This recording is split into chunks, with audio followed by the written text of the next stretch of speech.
The Tao of Self-Confidence, episode 626. Welcome to the Tao of Self-Confidence, where I share stories of amazing women who have discovered their inner journey to self-confidence.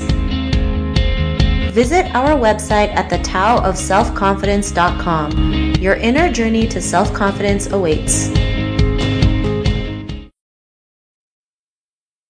Well, hello friend. Welcome to the Tao of Self-Confidence, where I share stories of amazing women who have discovered their inner journey to self-confidence. I'm your host today, Sheena Yap-Chan, and today I have an amazing lady on the show today. She's the founder and CEO of Brand Apiary, and I'm really excited to have her on and share her story with us today on self-confidence. So without further ado, I'm going to introduce you to Grace Lanuza. Grace, how are you today? Maybe you can fill in a little bit more about yourself to the listeners.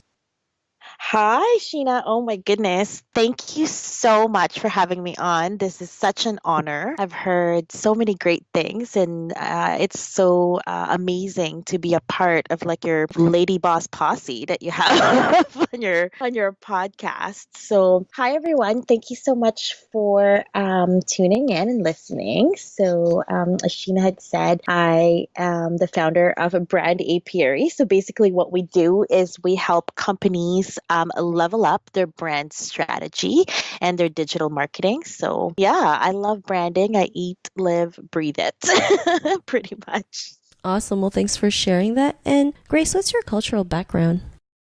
Ah, okay. Well, I'm Filipino. I was born in Manila and then we moved to Canada. So actually now I consider myself as like Filipino Canadian. I'm based out of Vancouver, but I divide my time between LA, Las Vegas, and Vancouver because we have offices in all those cities. Awesome. Well, thanks for sharing that. And what'd be your favorite self-confidence quote? Oh my goodness. I love this one by Anais Nin. And this is how it goes. It says, and the day came when the risk to remain tight in a bud was more painful than the risk it took to blossom. That's a great quote that you mentioned. And, in your own words, how do you define self-confidence?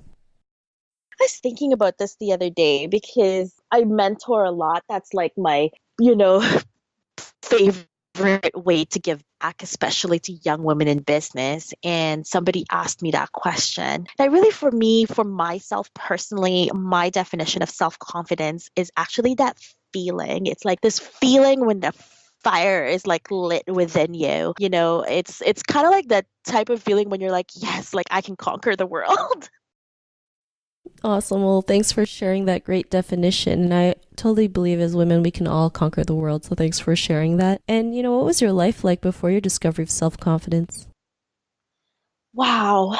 This goes back to like being a little girl and all these crazy expectations. And I think my parents, like, they meant it in a like well-meaning way. It was kind of like this twisted Asian tiger mom thing, but I think there was always the expectation to perform. So whether it's like a school play or dance classes or pageants, I always was expected to perform. And I don't know, I remember like this one time my adult front teeth were coming in and my parents are like, "Oh, you have to get these veneers so they all look like they look great on stage," and kind of knew where they were coming from. But actually, these were kind of the experience that really come up when I'm having a bad day. Like, for example, if I got imposter syndrome or when I get a feeling of not good enough or lack of self-worth or whatever, it was as if I always needed to perform and bring my A game. But then when I made mistakes, I would totally beat myself up for it. I feel like I wasn't good enough or don't even bother.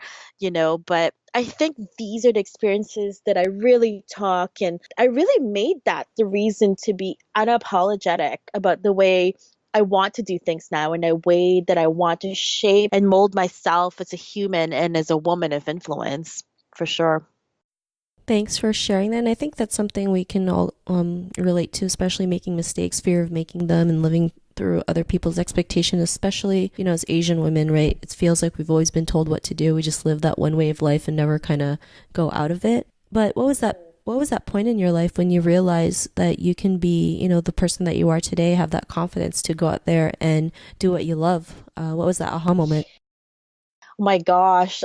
Oddly enough, like one of the aha moments was like a really dark time in my life, but I'll share like a really cute one. Throughout the years, there were definitely some sparks of like, what is this self-confidence thing? I one time saw this ad like back in 1997 where there was tryouts to be like a professional cheerleader on the CFL for the BC Lions, which is the team here in Vancouver.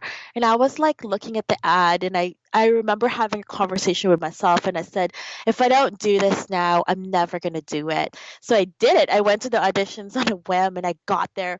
And there was like this huge lineup of like 200 girls and they're all doing splits up the wall. And I'm thinking, like, oh my gosh, I can't do that, But I thought, why not? If I don't like it, I'll just leave. No one knows me.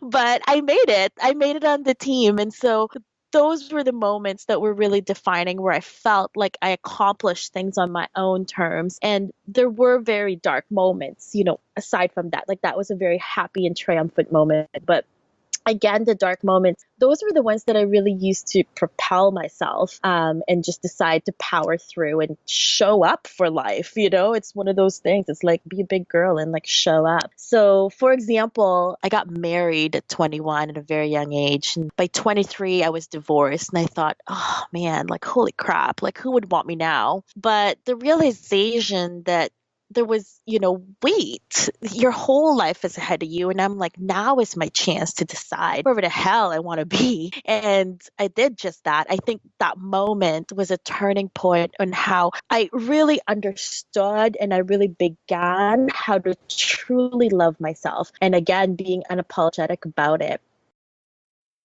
Awesome. Well, thanks for sharing that. Sometimes, when you're at your darkest moments of your life, there's no other way to go but to go up, right? And, we go through these for a reason, right? To build strength, to learn a lesson, to build a skill, to be more confident. Because no matter what, we're going to go through good times and bad times. It's how we react to them that matters the most. And, because of what you've done, your realizations, what's your life been like now? Wow, back then thinking about it, and I was just doing this exercise the other day that actually took me back to that point. I was coming out from a very broken place. I was a very broken person. And I think at that time I was desperately trying so many things on for size, so to speak, because I didn't really know who I was to begin with. And then I was living this life where I was doing what was expected of me and not what I really wanted to be or try to be, try to want to be. So I think after going through the divorce at such a young age, I really was grateful for that learning experience. And life is amazing. By the way, with the divorce, spoiler alert, my ex-husband and I are still business partners to this day. We're great friends by being confident. There's total honesty there and care for each other as individual people. I would say when somebody says, what is it like to forgive someone or have full forgiveness? I really think of my relationship with him because there's really been full forgiveness there and just like moving forward and living the best life possible. Thanks for sharing that. And that's great that you still have, a great relationship with your ex-husband after the divorce. I have a friend who's done the same thing. They have a great relationship after the divorce. They're great co-parents. And yeah, for some people, they might think it's weird, but you know what? It works for them, right? And you do what works for you. And, who cares if other people question it, right? Because most people would think, why would you even want to talk to him or blah, blah, blah, he was the blah. And, you're like, well, not everyone's the same. And we have to realize like every person does something differently. What makes sense to you won't make sense to other people. So I'm glad you're able to do that. And, to the woman who's listening to your episode, she may be in her own journey to self-confidence. What would be that one tip you would give to her? Oh man, I would say be kind to yourself and also the best is yet to come. Try things because there will be no regrets. It's just lessons learned. So be totally real. And if someone tells you you're too much or you wear a mask or you're too plastic, you're too fake, somebody told me that recently. They were like, your self-confidence, like you wear a mask, you're fake. And I was so offended because I was like, you have no idea the journey that does this hole that I like crawled out from.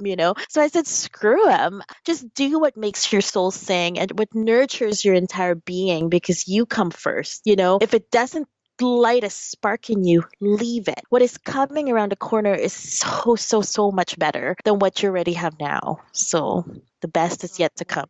Yeah. Awesome. Well, thanks for sharing that. And, I love how you mentioned people might say you're a certain way, but, when someone says you're like, extra or, you're faking it, it's really just a reflection of who they are. So I think that's something we should remember when someone, judges us or tells us a negative comment. And we just kind of have to learn to let it go and say, all right, if that's how you feel, that's fine. Because there's people out there who are, the right kind of people that you'll attract. So I love that you mentioned that. And if our listeners wanted to get to know a little bit more about you and what you do and check out some of your work, is there any links or social media profiles we can connect with?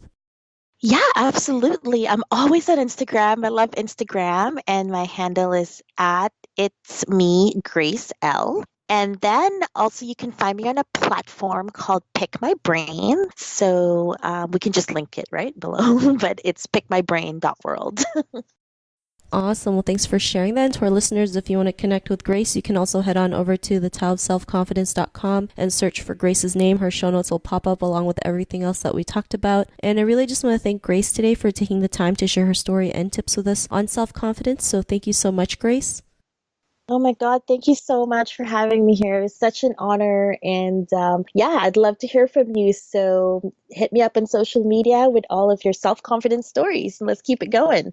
Awesome. It was really great having you on the show. And to our listeners, be on the lookout for another new episode of another amazing woman's journey to self-confidence. And we'll talk to you soon. Bye for now. Thank you for tuning in to another amazing episode of the Tao of Self-Confidence. Get your free self-talk tape for building self-confidence by visiting our website at thetaoofselfconfidence.com. Your inner journey to self-confidence awaits.